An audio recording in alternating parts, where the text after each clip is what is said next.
Moving on to renewed international efforts to coax North Korea back to talks on its nuclear weapons program. Senior officials from South Korea, the U.S. and Japan met in Tokyo this afternoon.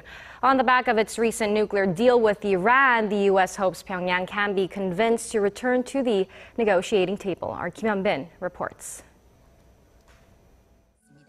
The deputy nuclear envoys of South Korea, the United States, and Japan met for three-way talks in Tokyo on Friday to discuss ways to resume the long-stalled six-party talks aimed at the denuclearization of North Korea.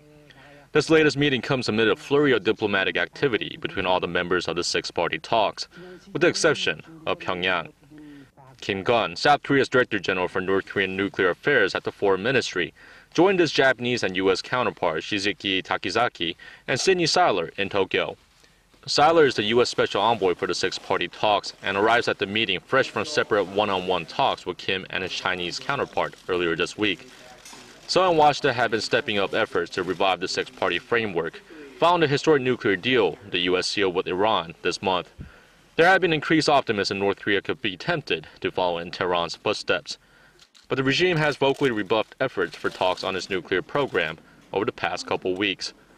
Following his meeting with Kim in Seoul on Monday, Seiler said the two sides would try to apply lessons learned from the Iran deal to bring North Korea back to the negotiating table. Both South Korea and the U.S. believe China, North Korea's closest ally, will put more pressure on the regime to resume talks.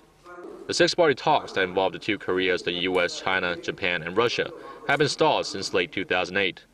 Watchers say Friday's meeting in Tokyo will likely be used as a forum to coordinate the three countries' position on the North Korean nuclear issue, before it's discussed at the ASEAN Regional Forum in Malaysia next week. Kim Hyun, Arirang News.